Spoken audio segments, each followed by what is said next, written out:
When I started taking lectures, I remember it used to be really strange because, everybody would look at me and say, oh, a girl has come to teach us.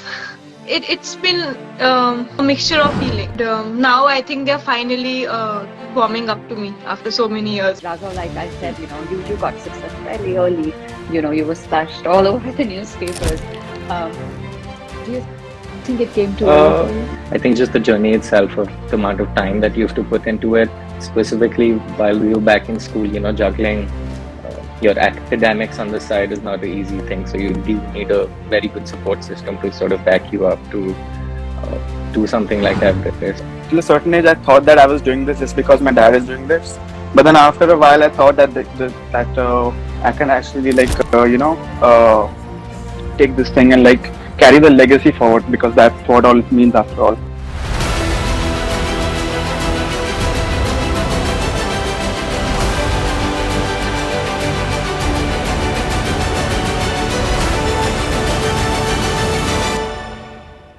Hey there guys, thank you for joining me on Table Talk, another day, another episode.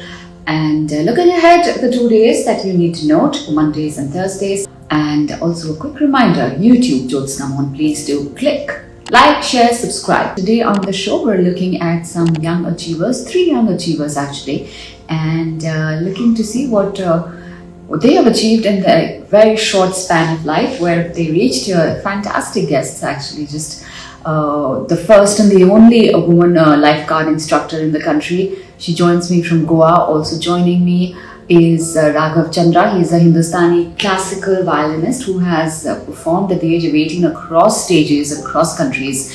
And also Raghav Joneja, who became the second youngest Indian at the age of 15 years and 7 months to conquer Mount Everest. So looking forward to a diverse group. Ananyaa, let me start with you. A very unconventional field, isn't it? How did you decide? How did you decide to take up this profession? It actually just happened by chance. I hadn't thought about it. I just happened to join the company for working on the boat as a sales and marketing person. But then I ended up becoming a lifeguard and then a lifeguard instructor. It's been how long is it? 5 years now. For you? Yes, you enjoyed it has been overwhelming. So, you were in the news recently as well for this rescue that happened in Goa. So, do you want to tell us a little bit about it? It was a lady who was very drunk, and she was with her sister, and both of them were in the water, and the sister kept pulling her further into the water instead of bringing her back out, not realizing that she wasn't conscious. So then we had to go in and pull her out. I know. I guess these are the kind of days that make your profession and your job kind of worthwhile, saving lives. Let me get in Raghav at this point. Raghav, like I said, you got success fairly early. You were splashed all over the newspapers. Do you think it came too early for you? Maybe a little. I think after I did it, I kept hearing you peak too soon sort of thing, and specifically in the mountaineering field, it's like sort of what next. And from there, I think I went into I did another mountain after Everest called Stoke Kangley, and then college happened, and I think I sort of took a break from mountaineering for a couple of years back then. But I think definitely I get what people meant by you peak too soon sort of thing. That after you've done it, you're like, where do I go from here? Fair enough, but and I know you probably heard this millions of times over the experience life, but I want to hear it as well because I've got you on the show the first time. So if you want to just tell us a little bit about the whole experience, because a lot of us only dream about just reaching the not even the Mount Everest, just the base of it is what everybody around us speaks about. So do you want to tell us a little bit about the training that goes into it, the kind of discipline that you needed? I think just the journey itself is fascinating. Climbing Everest, the final climb is just about a week long, but we put in 8 months of training, then 2 months of actually climbing, and then just the week itself of the final ascent. But the journey itself is long and it's rigorous. We had to do a basic and advanced course in mountaineering that we did from Himalayan Mountaineering Institute. And then after finishing those two courses, and we also did 2 weeks in that, then we went to Rajasthan for a summer training where we cycled for about 1,000 kilometers in the desert. And then we went on to Ladakh for winter training where we spent another 10 days training. So I think just the journey itself, of the amount of time that you have to put into it, specifically while we were back in school, juggling your academics on the side is not an easy thing. So you do need a very good support system to sort of back you up to do something like Everest. And I think Everest itself was just a magical experience. Going at 15, it was just sort of unbelievable to be able to get that opportunity to go there. There were 7 of you who climbed Mount Everest at the same time, pretty much in the same age group, give or take a few months up and down, right? So what was the collective experience like? Somebody's doing better, somebody's not doing as well, but you're all trying to push each other to get there. I think doing something like this alone can be a daunting experience. Just having more people around you, even when you're having a bad day or you're going through something hard, you can tell yourself you're not alone. If you're struggling somewhere, somebody can pull up the slack for you here and there. If somebody's having a bad day, you can sort of help them out. So I think just having people around you is just a great support system. Meantime, I'll come back to you, Ananyaa. Like I said, and forget the fact that it's an unconventional field. It's also a field, if you are the only woman instructor, lifeguard instructor in the country, it is a field that is dominated by men. What was the initial reaction to you when you joined from your peers? So those around you? My instructors, the people I trained with and the people who trained me, they were always very supportive, and I think they enjoyed having me around because it was something different and it had never happened before. But when I started taking lectures, I remember it used to be really strange because everybody would look at me and say, "Oh, a girl has come to teach us." And most of the people I train in the field are either older than me or they are more experienced in what they do. So it's been a mixture of feelings. The reaction has been good, the response has been good, and now I think they're finally warming up to me after so many years. Reminds me of that movie Top Gun, right, where the instructor walks in, but I'm not sure as glamorous as that for you. But Ananyaa, any strains of misogyny, that you've come across in the profession, or the kind of reception? No, none. Not really. With tourists maybe, but not with the people I work with. And what is your day like? What is a day in the life of Ananyaa Bath right now? So now that I'm a full-time instructor, it's usually we start off our day with a different training every week. So if it's boat training 1 week, it will be jet ski training the other, or there'll be pool training. So it's always something different. And so we start in the morning, and the morning session is mostly all physical activities till about 1 o'clock. And then the afternoon sessions are all lectures about first aid, or how to ride a boat, or how to ride a jet ski. So the afternoon sessions are all first aid and lectures, but the morning sessions are all in the water, usually.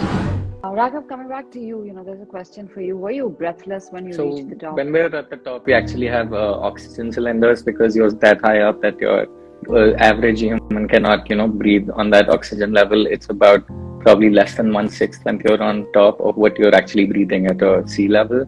So we do have oxygen cylinders. We just take them off just for a couple of photos or so. Once you're there, you sit down, you take a breath, and then you take them off for a couple of minutes, get some pictures in, and then you have to put it back on. So you are breathless, but you at least have the support of the oxygen cylinders. But again, even while we are using these cylinders, we're using them at the lowest setting possible because we have to cover such a long journey, and usually an oxygen cylinder would not last us for that. So we have to put it on, the lowest settings to actually make it last longer. And it's the journey, as they say, the long road back. It's the journey back, like an anticlimax. You're tired, you have summited.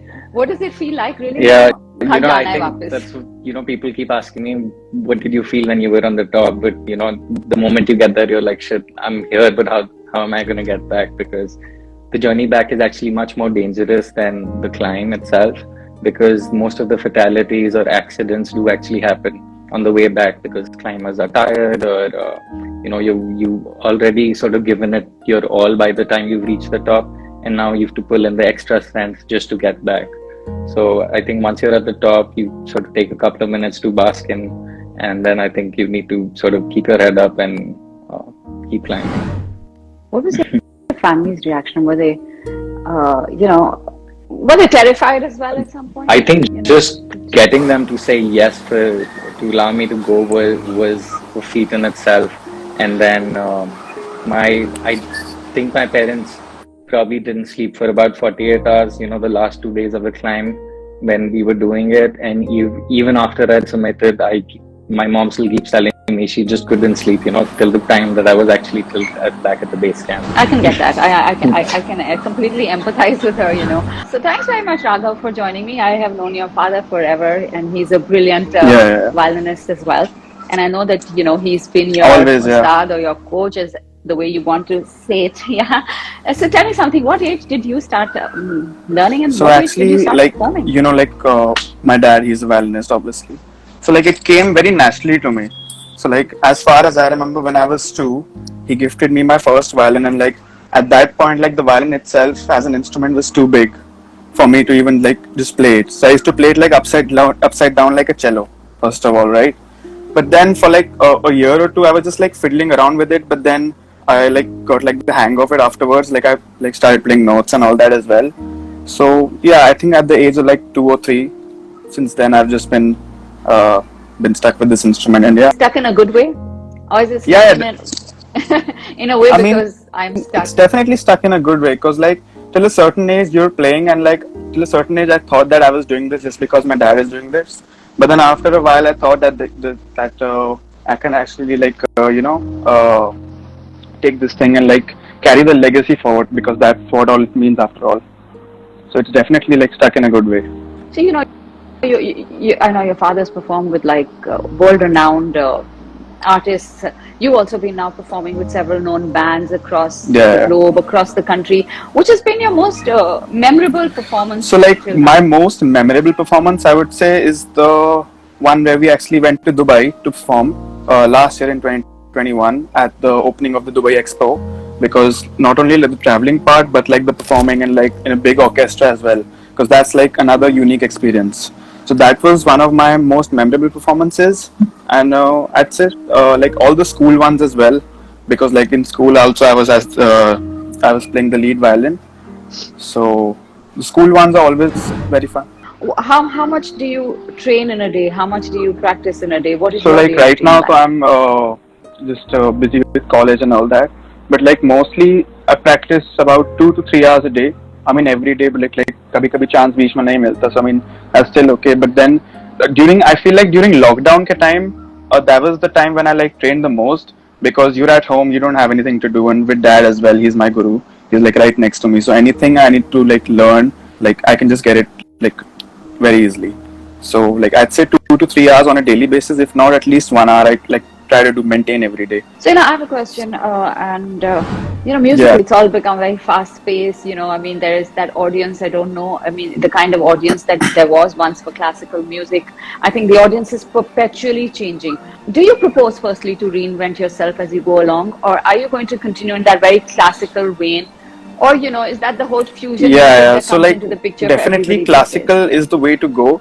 What I have planned is not only classical, but you can get classical into almost any genre of music. So you think of world music, you have jazz, blues, funk, all sorts of music.